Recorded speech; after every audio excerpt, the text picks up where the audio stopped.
I'm really excited to be able to share with you a discussion about genuinely how we have become critically dependent on technology in our day-to-day lives and our professional lives.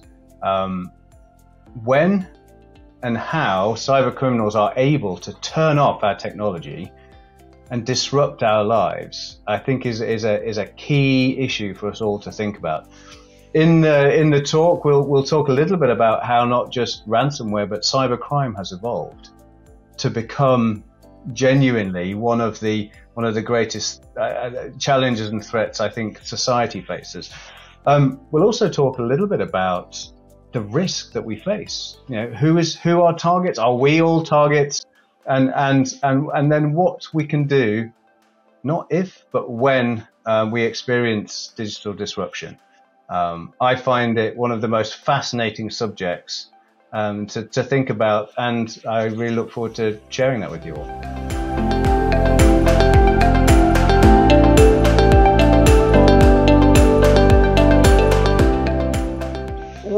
One of the most fascinating aspects of how ransomware has evolved is actually how the criminal world has evolved.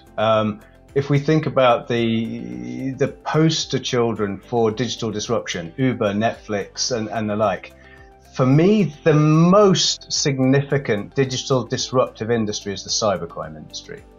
Cybercrime has overtaken the global illegal drugs trade, and it is an industry that is characterized by brutal innovation.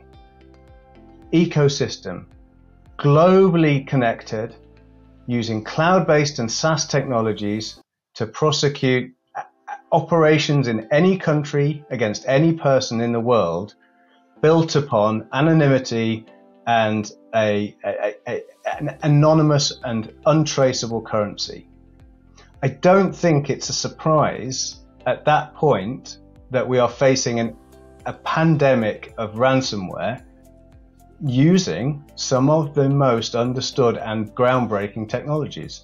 So ransomware as a service is just an example of how that global cybercrime industry has been able to out-innovate the digital adoption and normal industry.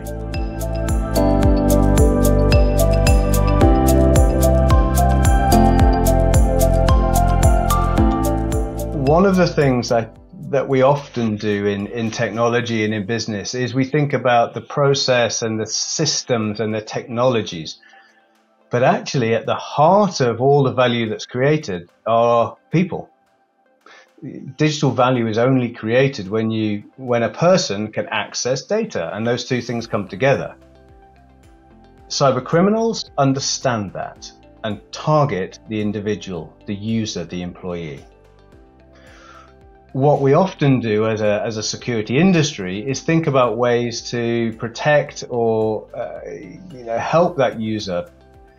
What we actually need to do is think of them not as a weak link, but actually as a first line of defense.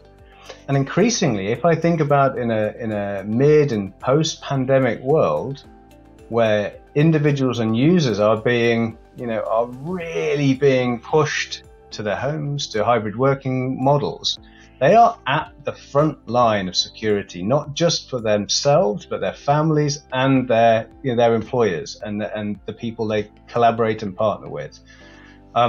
So employees, people, individuals are absolutely our first line of defense and our best hope when it comes to thinking and dealing with these threats. Not just dealing with them, but also recovering from them. Now, security is both a boardroom issue now, but also a spare room issue, as we all work from spare rooms and places all around the world. A key focus and a key area that we will talk about is how you focus on the individual, the user, the person who creates the value.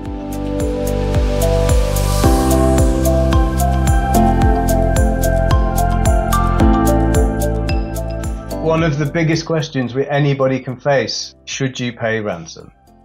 The FBI say no. Europol say no.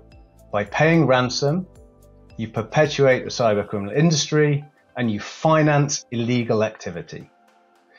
It's not that black and white. It really isn't that black and white. For me, the failure is that the vast majority of organizations that do pay a ransom, I think only 6% get all their data back. They don't reduce their disruption significantly. But the difficult choice that an organization or an individual has to make is exactly that. It's a very difficult choice. And I think people will choose to pay a ransom, even though it feels uncomfortable and morally or legally difficult, because they don't feel they have another choice.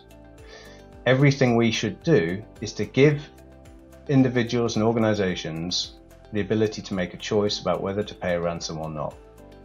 But I completely agree with the FBI and Europol and most organizations that say you shouldn't pay ransom, you will not get all your data back, and you are funding an illegal enterprise and industry.